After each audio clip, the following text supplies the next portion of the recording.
Hi guys, so this is like one of my first long form videos on this channel. So we're gonna get ready with me for the day with my makeup while I talk to you about my whole coming out story and my experience with it. I want to do a full face, so I'm slightly powdering my face just to get any oils out so I can put on primer and foundation and it won't like run off and everything. So I When I first came out, I was living in an abusive household, and at first I thought that I was bisexual, and then I ended up thinking I was a lesbian. And then I ended up thinking I was bisexual again because again thought I was a lesbian, and then I went into middle school and I liked this guy. I'm like, okay, so maybe I'm not a lesbian because I like him. So I'm like, okay, I'm bisexual. And I kept that a secret for a little while. And then eventually I'm like, okay, I think I'm pansexual. And so I told my former adoptive dad, at the time he was my dad, about it. And he was basically like how I can't have sleepovers or anything with my friends just because I might try something with them. Like, no, that's not how that works. And then at one point I thought I was trans, like FTM. And I thought that for a really long time, like for several years. And then so I was telling my former adoptive dad how I want to be called Alex and how that I'm trans. And he did not like that. He was like, okay, well, I'm going to call you Alex, you have to call me sir. Just so, because if I want to be called something, then you have to call me what I want. Um, so that was weird. And then, yeah, for a while I thought my pronouns were just he, him, and then it was he, they. And then after several years of thinking I was trans, I ended up moving in with my aunt and uncle, who I now call my parents. And then after that, I started thinking maybe I'm gender fluid. I thought that for 4 years. And I was comfortable with that. And then I went to when I was in college, I went to this little LGBTQ plus game night. And they were talking about different identities in that community. And it was talking about gender fluid. I'm like, that's not how it feels for me. Where you feel sometimes you're masculine, sometimes you're feminine. And I'm like, that's not how I feel. And then they got to the non-binary part, how you feel like you're neither female nor male, you just kind of in the middle. And I'm like, that is exactly how I feel. And so far I've settled on that I'm non-binary, and I feel very comfortable with this identity. Maybe it'll change, maybe it won't, but for the time being, I'm non-binary and pansexual. And yes, I wear makeup. I do that as creative expression. I like how it feels. It's like in my bio on my YouTube channel, it's like my face is a canvas, watch me adorn it with art or makeup or whatever. Because I feel like this is an art form. My face is a canvas, and I make art, and I think it's really cool. And my parents are really supportive. They don't usually use my pronouns, which are they, them, but they are supportive in other ways.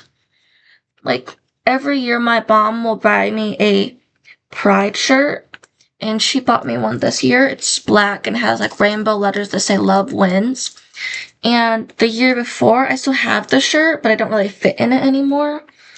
It's purple and it's got like a rainbows and hearts on it. I think it's pretty. Um,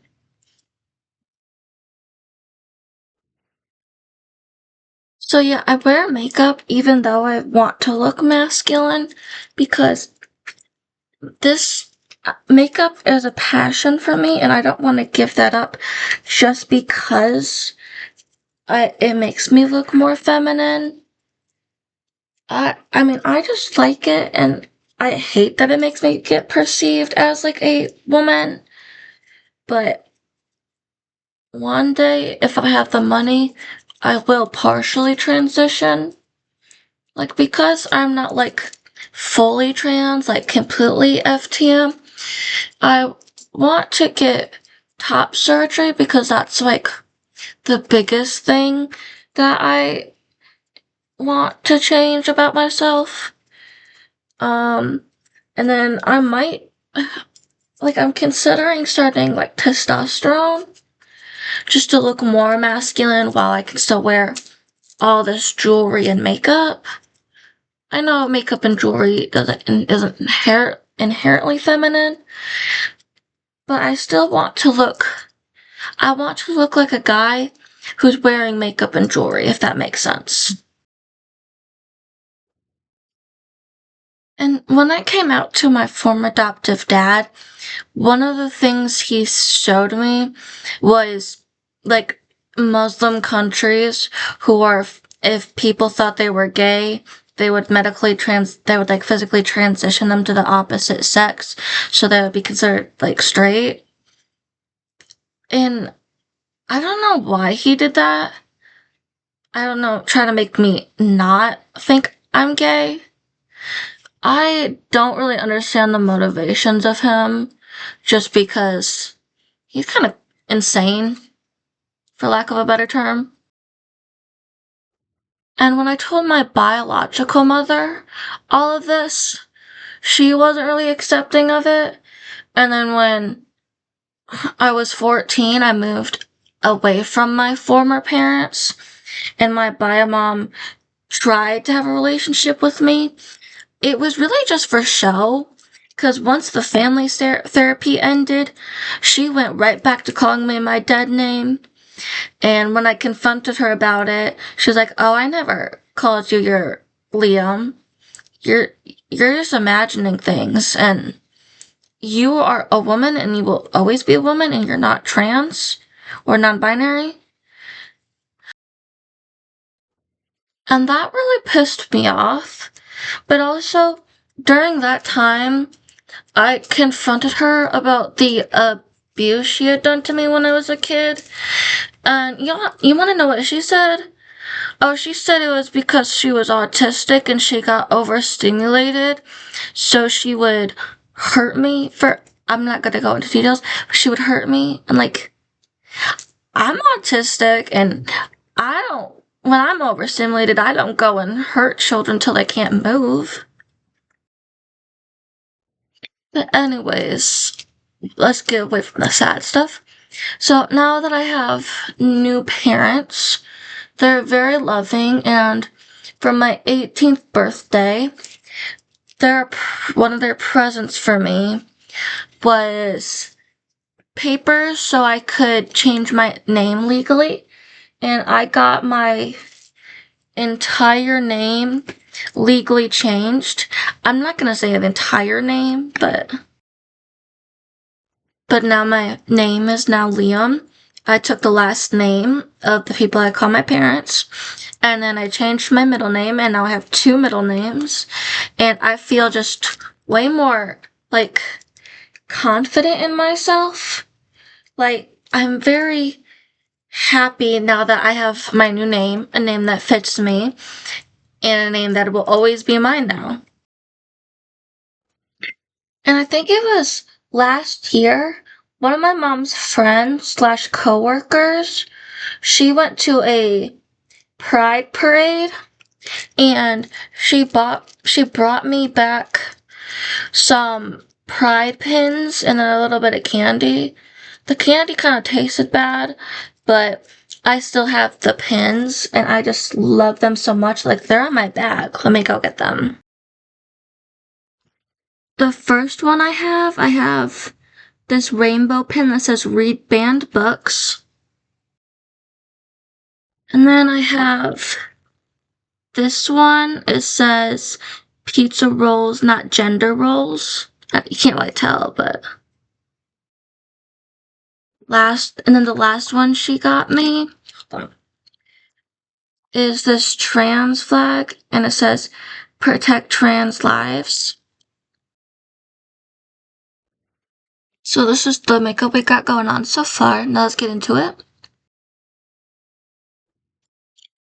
And so now that I have parents that support my identity, I have friends that do also. I have my best friend who lives an hour and a half away from me, which is so fucking sad because I love her to pieces. And my best friend, she is pansexual as well, but she can't really date people if they are like not male. In fact, I don't think she's allowed to date at all. She's 19, but she lives with her step grandma because that's who she's been living with for a long time.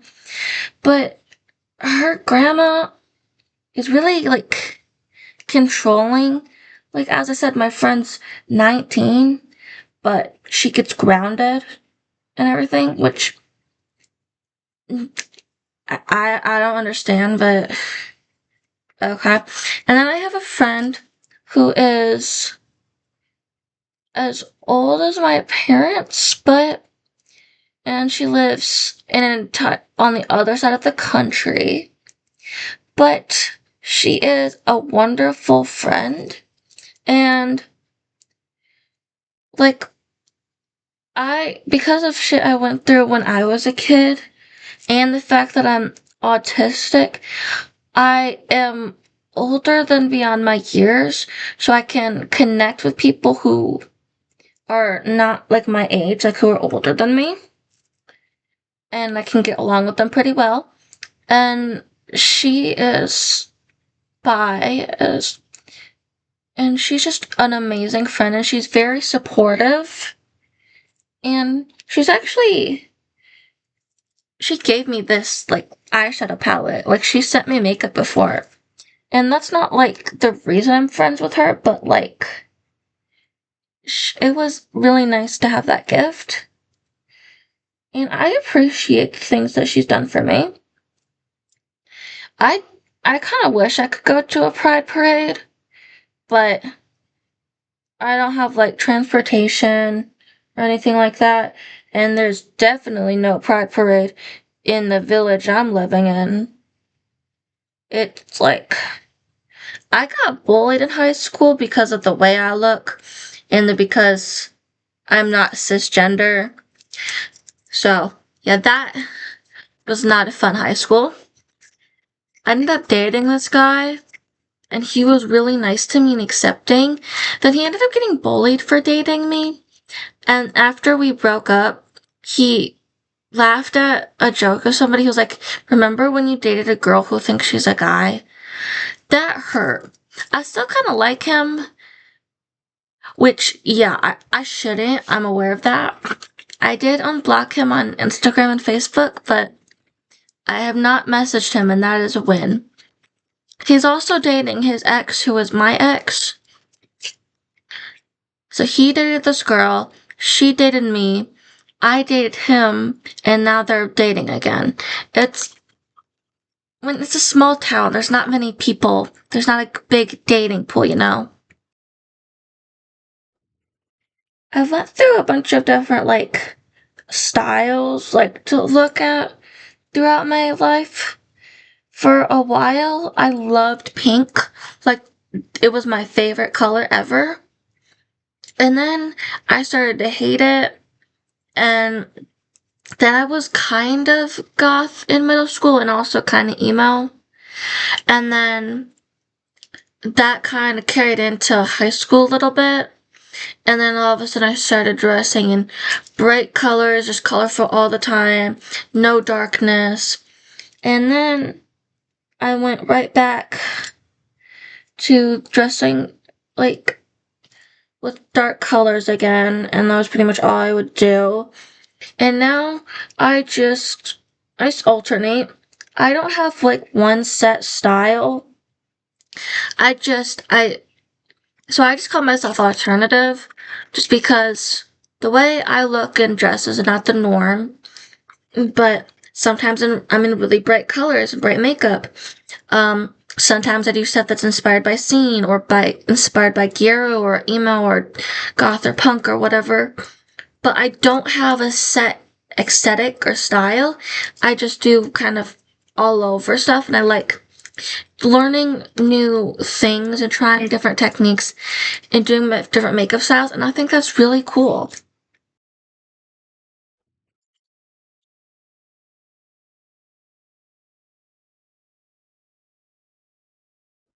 I think this look needs a little bit of sparkle. I think that'll bring it together. This red is so pretty. I love it. And so along with my style, the thing I like is maximalism. I'm sure you can see through the background. This is my bedroom. I'm an artist. I haven't really used to love painting, as you can see on the walls. Most of those are my paintings. But I haven't done it in a while. Because in high school, I was doing high school, I would do a career center, and I was doing college, like part-time. That was an awful time in my life. That was just way too much to do, and I was burnt out, and I was failing things. And so part of the college thing, it was through the career center because I was going there for graphic design. And so I was doing college for art, and art became a chore, and so I hated doing art, and so I stopped for a very long time. And I want to get back into it. I was in college for a year. I got out. I'm out for the summer. I don't think I'm going back just because I was going for creative writing, and as with art, because it became a chore, it was less enjoyable, and I didn't want to do it anymore. And I was taking too many credits in one semester. I was just doing what I was told to do, so oh, you need this class, and this class for the semester, and it was 13 to 15 credits in one semester. And so the stress was unbelievable, and I was struggling with my mental health. And eventually I was like, I'm not going to my exams. I'm not catching up on my work because I can't do this anymore. Because I was in 3 psych wards during that semester, and I couldn't do it anymore. So now I'm working on getting a job. Um, and then while I'm working just a menial job, I'm going to continue working on stories I'm writing. And eventually I want to publish my stories and become an author. I think that would be a really cool thing. But yeah, it's been my dream to be an author and publish my poems and stories. And hopefully I can do that one day. Anyways, this is how the look turned out. Have a wonderful day, and goodbye.